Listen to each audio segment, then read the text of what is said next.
Greetings from Tokyo, my dear friends. This is Daisuke, and I very much hope that this video finds you well and in very good spirits wherever you are in the world. And today, if you don't mind, I would very much like to continue on with our discussions and our explorations with respect to a very special release made by the Criterion collection earlier this year of 2021. And it is this, which is Melvin Van Peebles' Essential Films. This is the Blu-ray box set released by the Criterion collection, and it is a collection of the films of Melvin Van Peebles. And today that brings us to a discussion of one of the films that is included in this set. This film has been designated spine number 1096, and it is from the filmmaker Melvin Van Peebles from 1972. And the name of the work is Don't Play Us Cheap.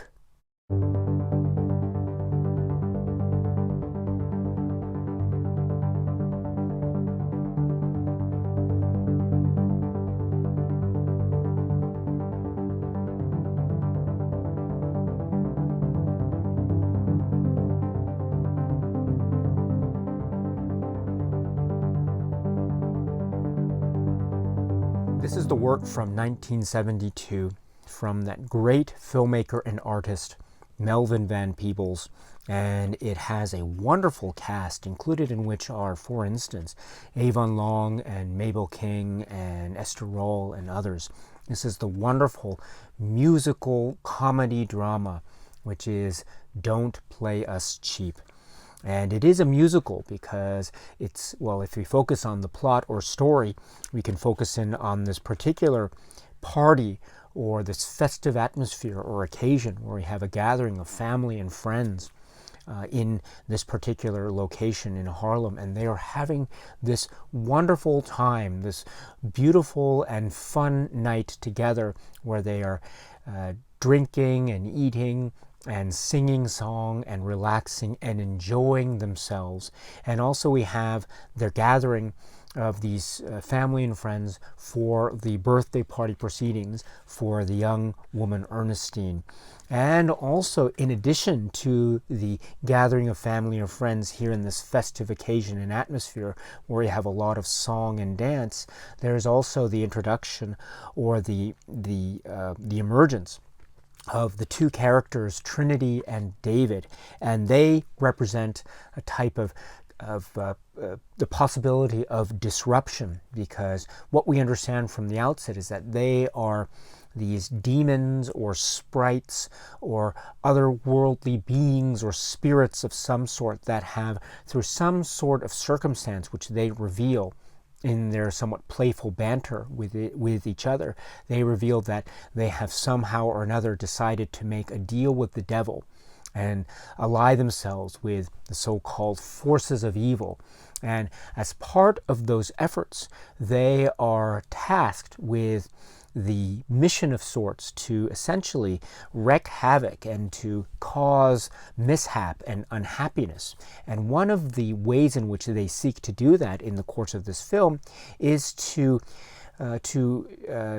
invite themselves in human form to this particular party, these proceedings, this happy time, and they try to disrupt the party and to break up the party and to cause mishap and unhappiness in an otherwise happy and festive occasion. And so we see the introduction of these two characters, and the people in the party believe that they are these human being guests, and they welcome them with open arms, while at the same time we understand that they have ulterior motives, these two guests in the party. As I say, they reveal to us, the audience, that they want to break up the proceedings. However, through this wonderful gathering and collection of song and dance and wonderful this happy occasion, we realize that perhaps the mission of these demons in human form as they enter the party is not as easy as it might seem. And in fact, perhaps these happy occasions, this wonderful time, this wonderful party atmosphere is more is stronger than one might imagine, and thus we see too the wonderful type of jubilant environment that is processed through the medium of cinema in the hands of Melvin Van Peebles and company, and also processed through the medium of the musical and the staged play musical that is also in the hands of Melvin Van Peebles and company. And we have a lovely story that has this air of wonderful accessibility and a wonderful welcome sense, because it welcomes us, the viewers, as well as welcoming all the other guests that emerge in the party. And also we get the drama that unfolds, in particular the drama that unfolds between the character of Ernestine and the character of Trinity. And that forms a type of tension that is built in, as well as the unfolding drama, as well as the wonderful, happy, jubilant atmosphere and occasion that is setting the stage for a wonderful collection of songs and singing performances from the various characters here. This is a lovely, feel-good type of musical atmosphere film that also engages with the various forms of, say, a community setting, that also engages with a sense of warmth in accepting and establishing figures in the community, as well as establishing this really nice vibe in the air. When you watch this film, there is a real lovely positive feeling. And even though there are these so-called sinister elements that might emerge in the characters of these demon figures in human form, and the type of havoc or mishap that they seem to want to strike out, at the same time we understand that there is an underlying playfulness to their otherwise chaotic attempts to break up the party. And even in their failed attempts at doing so, there is this earnest sense of comic timing, and they are the foils in the otherwise a joke setup, and the joke's on them. But whenever we have a joke, there is always room for humor and laughter. And whenever there's laughter, the room seems to bright up, and it seems to lighten up, and it seems to become warm with a sense of positive energy. And that positive energy is, I think, further augmented or emphasized by the wonderful run of songs that present a mood and atmosphere that is, as I say, welcoming and also very warm and very catchy. The rhythms are wonderful, and they have this great sense of the lyric presentation, as well as just wanting one to hum along or tap one's foot or just snap the fingers and clap and just stand up and have a wonderful time with the company that is being kept here in this great, great film, Don't Play Us Cheap. And I should say too that along the course of the discussion of films in this wonderful set, Melvin Van Peebles' Essential Films, we have seen, among other things, the extremely significant and wide-ranging scope of Melvin Van Peebles' own artistry. And we have, of course, we have gotten a sense of this through the description of his career in a lot of the supplements, his time in France or his time before in short film work, as well as his time living in France and in the 60s, and his writing career and writing his novels leading to his very cinematic virtuoso first feature film, The Story of a 3-Day Pass, and the wonderful, inventive, experimental style that is so embedded in that particular film presentation. And that type of inventive style and wit carries on in his films like Watermelon Man and Sweet Sweetback's Badass Song. And so we see a trajectory of a true driving creative force that seems to be a true Renaissance spirit, in the sense that it can truly capture and express all sorts of genre and category. And here we have yet another great example of this. We have this film by Melvin Van Peebles, which is a musical, and the circumstances that are that led up to the genesis of this particular musical are so interesting. You can find information about this in the supplements, and we will talk about those momentarily. You can also find information about it in the booklet, and we will talk about this in a separate discussion. But to be just very brief about it, we understand that around 1967 or so, Melvin Van Peebles wrote a novel in French, La Fête à Harlem, and he had it then translated into English, and then he decided to want to turn this particular story upon a very interesting story of inspiration that he tells in one of the supplements that accompanies this particular release. He was inspired to turn this particular story into a type of film and musical, and so at the same time, we understand, according to the essay, we understand that he decided to make this into a film, the film version of Don't Play Us Cheap. And then alongside that, he turned this into a musical, and it became one of the great stage musical Broadway successes that Melvin Van Peebles had in the 1970s. And so this is yet another example or another facet of Melvin Van Peebles' art and genius.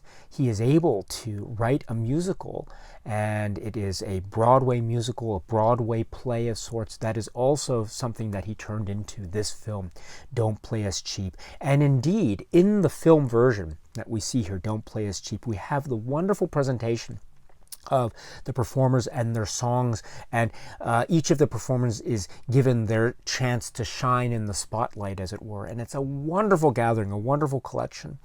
As I say, very warm and welcoming. And also, the way it's shot, the film is shot, has this really interesting, I think, hybrid style. In other words, it's a mixture of many different types of approach. On the one hand, it does seem like he is focusing in on the presentation of the theatrical. And so some of the shot setups, the camera setups, do appear to be a type of on-purpose establishment or reminding of the stage setup. And so there's this idea of performers perhaps in a setup that feels like a stage production. And there's nothing wrong with that, because we are reminded of the fact that this also exists as a musical play. At the same time, Melvin Van Peebles, in the style that is captured in this film, also shows us a wonderful, creative, inventive, almost experimental way in which, for instance, he shows the so-called real embodiment of the demons or imps that are discussing at the very start of the film what it is their mission is. And there's a type of playful back and forth with really creative imagery that is also relying on, I think, traditional types of visual storytelling techniques, while also showing, I think, some real dazzling ways in which Melvin Van Peebles is able to use cinema, camera, visual tricks to tell his story about the setup, about this particular aspect of this plot. So that is also very inventive and creative. And also I mentioned the idea of the theatrical and the idea of the notion of the stage, but at the same time there is this depth and this way in which he also takes us to various rooms, and also we recognize the set spaces, but I think that also serves a wonderful, gives the film a wonderful advantage, because we see too that the camera can move in a type of three-dimensional space, and it goes into various rooms, and it also gives us a sense of a type of engagement in terms of a type of viewpoint from the audience perspective, while giving us a three-dimensional view of the particular layout. So I find that type of engagement to be a really fascinating one, and it also shows us that Melvin Van Peebles, in a certain point of view, is thinking in terms of these three-dimensional spaces. And so that is a really wonderful way that he is designing the work, as well as adding on or layering on these flourishes of visual style and a type of experimental panache that I think we have come to see from a lot of his works, Melvin Van Peebles' works, including this work, Don't Play Us Cheap. And also there is a sense, too, of the real earnest and honest portrayal of various forms of, say, of life and class and working life. And I mentioned the word class too because there are other characters that emerge in the film, other house party guests on this Saturday night, that also reveal certain, say, cracks or certain maybe class divides that may be played for laughs on some level of this film, but also there is an inherent sense of a type of variety or diversity within this particular community, and it also has this air or sense of tension and a type of unease that is also giving rise to these other maybe external realities that I think the world of Melvin Van Peebles cinema is so very deeply and very sincerely and earnestly trying to deal with. And so, but it is all encompassing, and as we know from many of Melvin Van Peebles' works, each of his films stands in a very multifaceted way, and that is certainly the case for this really rich and dynamic and warm and welcoming work that is also very engaging and stimulating, and also incredibly satisfying, and very funny and very witty and very humorous. This is the great musical Don't Play Us Cheap. The Criterion Collection has released Don't Play Us Cheap at spine number 1096 as part of the collection of films that is gathered within this great set, Melvin Van Peebles Essential Films. And this is a Blu-ray purported to be based on 4K digital restoration, and it looks and sounds and it feels really great, as do the other films in the set. And as with other films, here we have the Blu-ray that has the film and also has a number of supplements. And so what are those supplements? In terms of quantity, on paper it might not look like a lot, but in terms of the substance and quality, there is so much here that is on offer. So what is the gathering of supplements here? The first is an introduction by Melvin Van Peebles himself. This is described as being from 1997. It is approximately 2 minutes. And here Melvin Van Peebles gives us the story behind the genesis of this particular work, Don't Play Us Cheap, and how he describes how he was in France, but then he ended up getting a job filming a documentary in New York City, and so that brought him to New York. And as part of his work, he was also able to live in a certain time in a very, he describes it as a very posh apartment. And then he was inspired by a particular visitor that he met one particular day, and he had visit this particular posh apartment.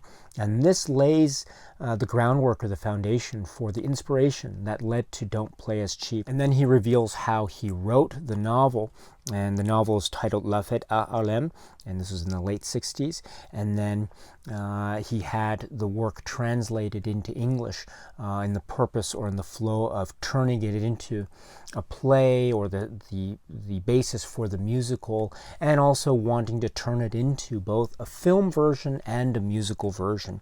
And we also understand that the musical version was yet another of one of the great examples of Melvin Van Peebles' successes on the stage, on Broadway.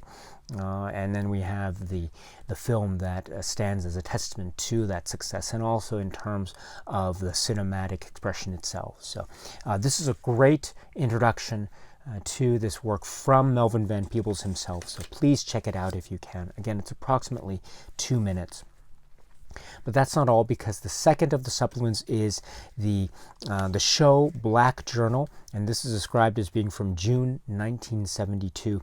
The overall segment is approximately 29 minutes, and this is great because we have a combination of things. First, we have Melvin Van Peebles speaking about certain specific aspects of the work, Don't Play Us Cheap, and also the context of his work on the stage, on Broadway, or with his musical or theater work. And part of the discussion here is his other great work of the time, his great theater work of the time, Ain't Supposed to Die a Natural Death. And here he discusses, like in how in that work, Ain't Supposed to Die a Natural Death and Don't Play Us Cheap, Melvin Van Peebles, as the theater, playwright, musician, artist, is trying to give us earnest, honest expressions of what he labels, or what he calls, the Black urban experience. The stories rooted in such experience, and it's this experience that he declares is something that he knows personally.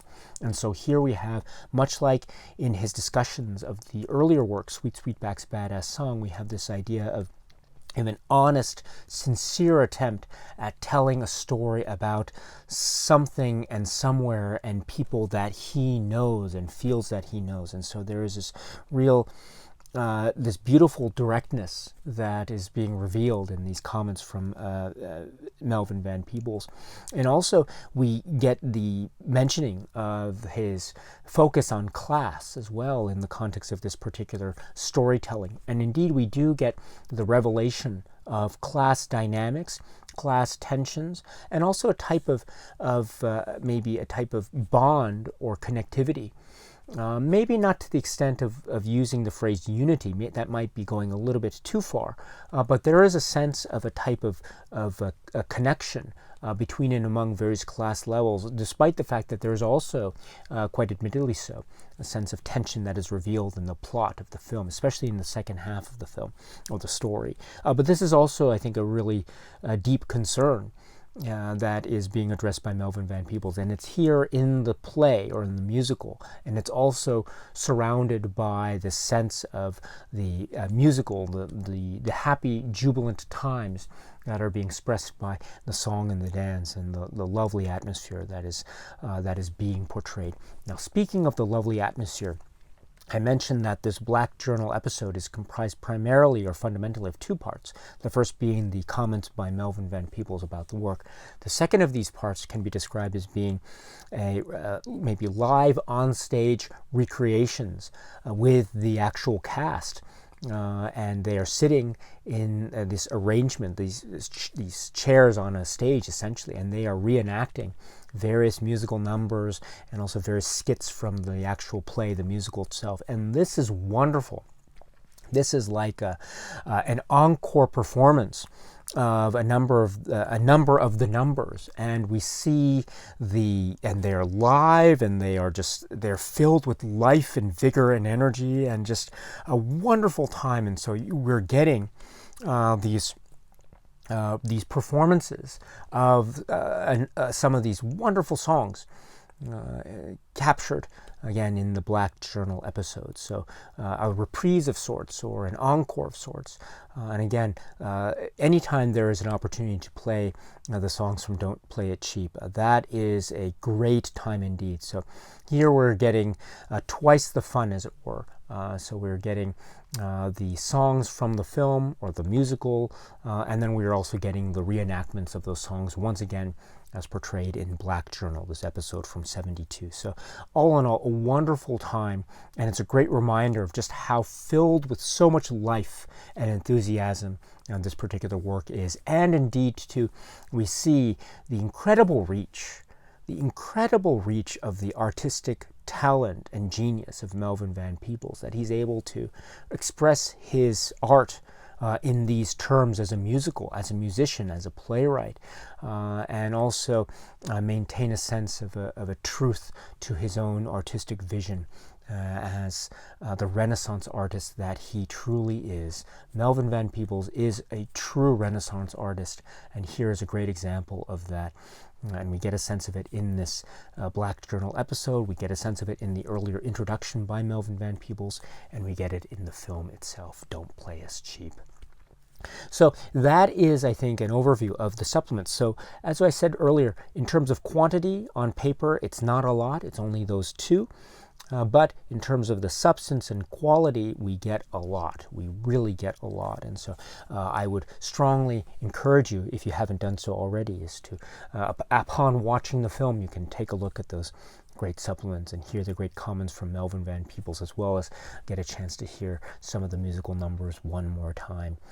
So this is the general discussion about this release, Don't Play Us Cheap, again, spine number 1096, as part of this great set, Melvin Van Peebles Essential Films. Okay, my friends, so that's it for now. And so until we meet again, please be happy and healthy and well, and please keep on watching a lot of great, great movies. Thank you so much, as always, for your time. I very, very much appreciate it. Stay strong, stay safe, and cheers.